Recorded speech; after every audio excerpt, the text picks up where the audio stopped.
was deliberately held back by WotC and deliberately released, less than a year later, just to suck more money out of gamers. I think that's really a horrible, horrible thing to do, and is really is harmful to our community and harmful to the future of gaming, because it makes people think, well, wait, I don't know if do I want to buy this? Do I want to wait?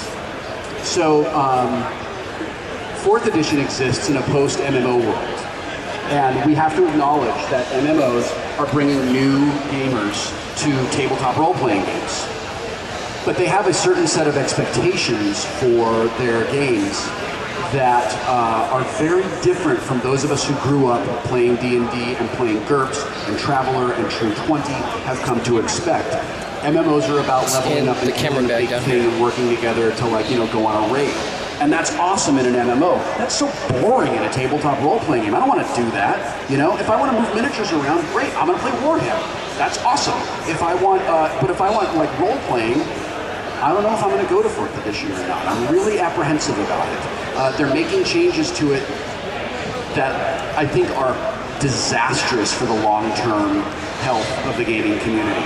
What's really good about that is just as George Lucas was not able to take away my memories of playing with Star Wars figures, and just as George Lucas was not able to ruin the beauty of the original Star Wars trilogy, no matter what Wizards does, Green Ronin is always going to be releasing True 20 products, which I think has become the standard for role-playing games. Their combat system is great, the damage against saving throw is genius, and it is this perfect balance between role-playing in GURPS and actual combat stuff like you would expect in D&D. I don't know if I answered your question at all. I could have said it a lot more succinctly. I'm hopeful but apprehensive. Anyone else? Yes, sir. Am I selling my books here? As a matter of fact, I am. I'm glad you asked that, and I would like everyone to know that this man is not a plant. On this aisle, all the way back at the end, I'll be at the booth with Wil Wheaton in it. I'm across the aisle from the Mystery Science Theater crew, when I'm done here, I'm probably going to hang out for about a half an hour, and then I got to bug out of here because I'm driving home. And I would like to get home before midnight so I can see my kids. Did you have a follow-up, sir?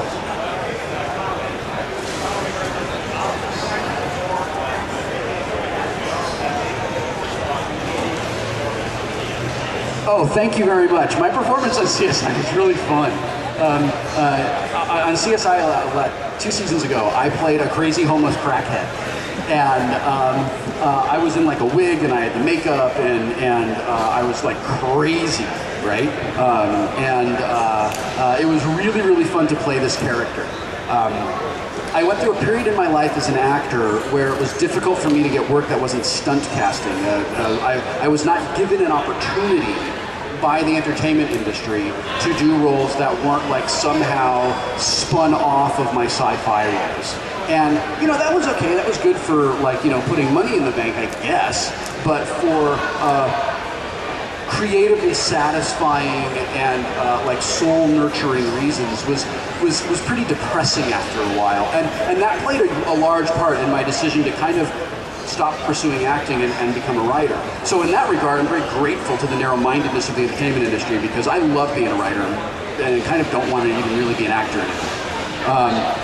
So when I got to do this role on CSI, it was really rewarding, and to me it felt like I had finally escaped. I had stepped out of the shadow of some of my previous work, and now I could stand on the shoulders of my previous work and do other things. And that sort of led to me playing a comic book creator on Numbers earlier this year, who was sort of spawned from an actual person, and was really, really, really a lot of fun.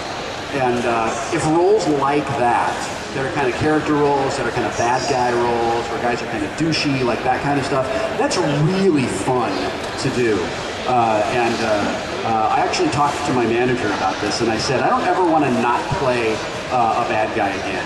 I don't want to be that nice, sweet hero, I would much, much, much rather be the guy that the audience really wants to get what's coming to them, because it's just more fun to portray that.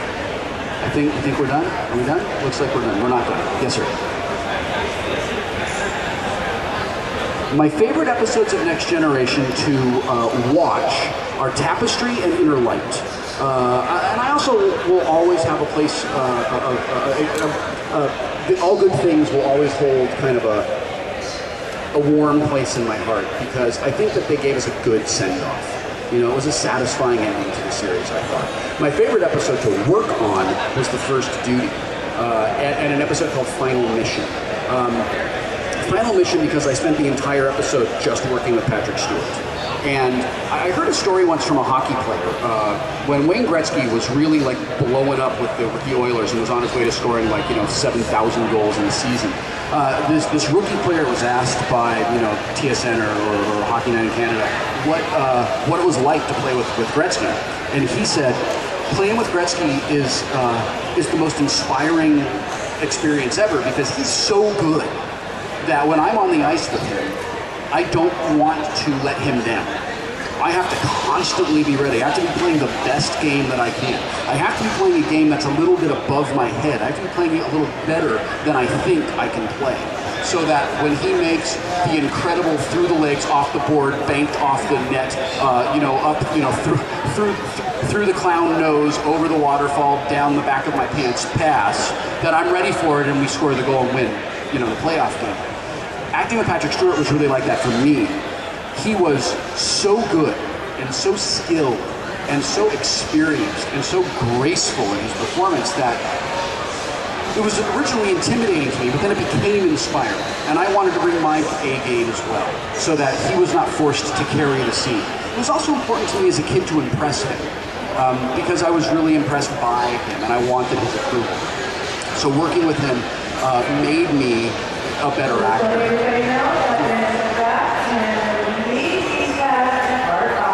Hey, art auction. Extremely fantastic pictures back there. And if you're interested, you should leave. First Duty was a lot of fun because it was the first and only time we saw a lot of the conflict and angst that Wesley Crusher had, that I had as a teenager. One of the great failings of Wesley Crusher, the writing of Wesley Crusher, was the writers, they kind of made him perfect. And there were never any consequences for his intellect and his behavior. And if you've known a person who was that smart, or if you were a person who was that smart, you know that that's just unrealistic. We never saw what I was experiencing. I could hold my own with the adult actors. I could completely stand with them, and professionally, we related and it was great. When they stopped rolling the cameras, they were adults, I was a kid, I did not care about the things they cared about, and I could not get them to listen to Joy Division to save my life. And we couldn't relate, and that created a lot of conflict in me, because I liked them, and I wanted their approval, and I wanted to please them. It was fun to be with them, but I couldn't hang out with them. And it messed up my relationships with people my own age, because I was used to being around adults all the time. And I related to people my own age very differently than they related to each other. And that's why, to this day, my closest friends are 3 and 4 years older than me. Because when I was a freshman in high school, the people I could relate to were the seniors and the people who had just graduated. I wish we had been able to see more of that in Wesley, and we did see that in First Duty. We saw his allegiance to his friends, his desire for approval, and then his... Well, I'm breaking the story out, so I'll be back to working on that in earnest, hopefully in the next, well, probably in the next 24 hours. And I am in talks with a comic book publisher to do an original comic book series that will hopefully be creator-owned, that would be released sometime next year. Yeah, thank you. Thanks a lot for coming out and spending a little bit of time with me today, you guys. I really appreciate it. I'll be back down the hallway with books and pictures and my roguish charm. Thanks a lot. Have a wonderful weekend, everyone. Bye.